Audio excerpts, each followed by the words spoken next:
নমস্কার বন্ধুরা, আজকে আপনাদের সঙ্গে টমেটো চিপস তৈরি করে দেখাবো। এই চিপসগুলি আপনারা একদিন খেলে বারবার বানিয়ে খাবেন। এতটা টেস্টি হয়, বাচ্চা থেকে বড় সবাই খেতে খুব পছন্দ করবে। মাত্র 10 টাকা খরচ করে এই চিপসগুলি তৈরি করে নিতে পারবেন। খুব কম সময়ের মধ্যেই তৈরি হয়ে যায়। তাহলে চলুন কিভাবে তৈরি করেছি দেখে নেওয়া যাক। রেসিপিটি দেখে আপনাদের ভালো লাগলে প্লিজ আমার চ্যানেলটিকে সাবস্ক্রাইব করে আমার পাশে থাকবেন। আর ভিডিওটিতে একটা লাইক করতে ভুলবেন না। দেখুন বন্ধুরা, চিপসগুলি তৈরি করার জন্য এখানে 3টে লাল টমেটো নিয়ে নিলাম। এখন টমেটোগুলিকে কেটে নেব। এইভাবে টুকরো টুকরো করে কেটে নিতে হবে। দেখুন একটা মিক্সি জারের মধ্যে টমেটোগুলি নিয়ে নিলাম। এখন টমেটোগুলিকে পেস্ট করে নেব। অন্যদিকে একটা বাটির মধ্যে ছাঁকনি রেখে দিয়েছি, তারপর টমেটো পেস্টটা দিয়ে দিলাম। একটা চামচ দিয়ে এইভাবে ভালো করে টমেটোর পেস্টটা ছেঁকে নিতে হবে। টমেটোর মধ্যে যে দানার ছিলকা থাকে সেগুলি ছেঁকে ফেলে দিতে হবে। দেখুন ভালো করে ছেঁকে নিয়েছি। এখন টমেটোর পিউরির মধ্যে 1 চামচ দিয়ে দিচ্ছি নুন। নুনটা অবশ্যই আপনাদের টেস্ট বুঝে দিয়ে দেবেন।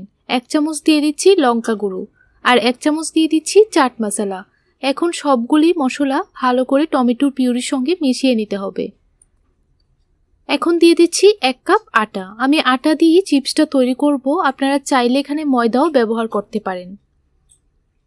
এখন ভালো করে টমেটোর পিউরির সঙ্গে আটাটা মেখে নিতে হবে।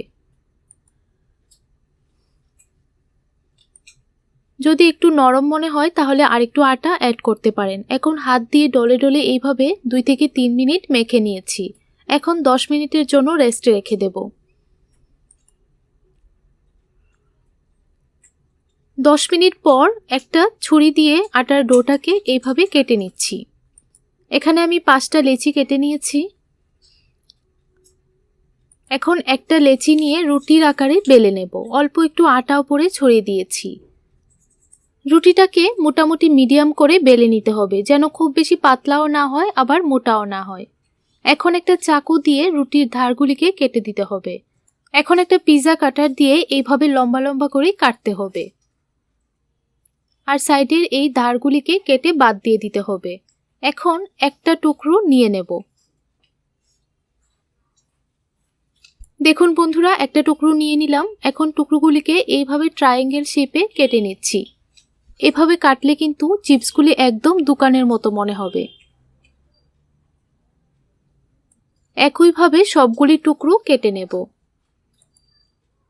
দেখুন বন্ধুরা, সেম ভাবে আরেকটা টুকরো আপনাদেরকে কেটে দেখাচ্ছি। এভাবে একবার হলো বাড়িতে টমেটোর চিপস তৈরি করে খেয়ে দেখবেন। খেতে ভীষণ ভালো লাগে, বাচ্চারা খেয়ে খুব পছন্দ করবে। আপনারা চাইলে বাচ্চাদের স্কুলের টিফিনেও দিয়ে দিতে পারেন। দেখুন সবগুলি তৈরি করে নিয়েছি আর চিপসগুলি দেখতে কতটা সুন্দর লাগছে। এখন চিপসগুলি ভেজে নেব। চুলার মধ্যে কড়াই বসিয়ে তেল ভালো করে গরম করে নিয়েছি। এখন দিয়ে দিলাম কিছু চিপস। হালকা আছে নাড়াচাড়া করে চিপসগুলিকে ভেজে নেব। অবশ্যই কিন্তু গ্যাসের ফ্লেমটাকে লো টু মিডিয়ামের মধ্যে রেখেই চিপসগুলি ভাজবেন, তাহলে দেখবেন কালারটাও খুব সুন্দর আসবে আর চিপসগুলিও মুচমুচে তৈরি হবে। দেখুন একটা ব্যাচ আমি চিপস ভেজে নিয়েছি। এখন আরও অল্প কিছু চিপস দিয়ে দিলাম। আবারও হালকা আছে নাড়াচাড়া করে লাল করে ভেজে নেব। দেখুন বন্ধুরা, চিপসগুলি দেখতে কতটা লোভনীয় লাগছে। একইভাবে সবগুলি চিপস ভেজে নিচ্ছি।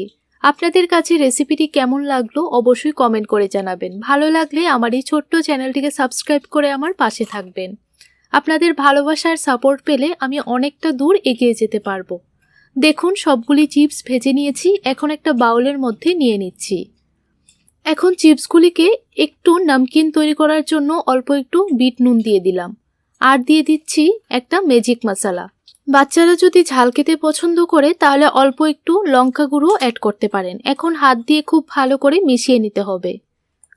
দেখুন বন্ধুরা, চিপসগুলি কতটা মুচমুচে তৈরি হয়েছে। তাহলে আজকের জন্য এতটুকুই। দেখা হবে নতুন আরেকটি রেসিপি নিয়ে। আপনারা সবাই ভালো থাকুন, সুস্থ থাকুন।